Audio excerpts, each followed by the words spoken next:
खाल्लात की लक्षात येईल हा फक्त खिचू नाही तर मनाचा कम्फर्ट. सुरुवात करूया एका बॉइलिंग रिलेशनशिपने. पाण्यात टाका जिरं, लसूण, मिरची, ओवा, तीळ आणि थोडीशी कोथिंबीर. गरम पाणी आणि गरम स्वभाव दोन्ही गरजेचं आहे.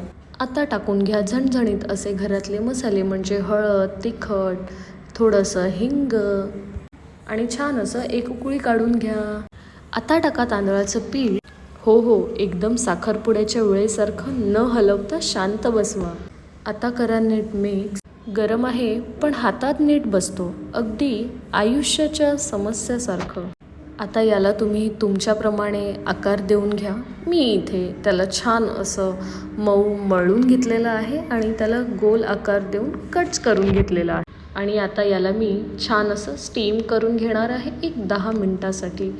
तर हा झाला आमचा मऊ मुलायम खिचू.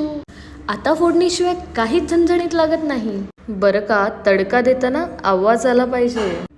अगदी शेजाऱ्यांना सांगून जावा आज काहीतरी मस्त शिजतंय.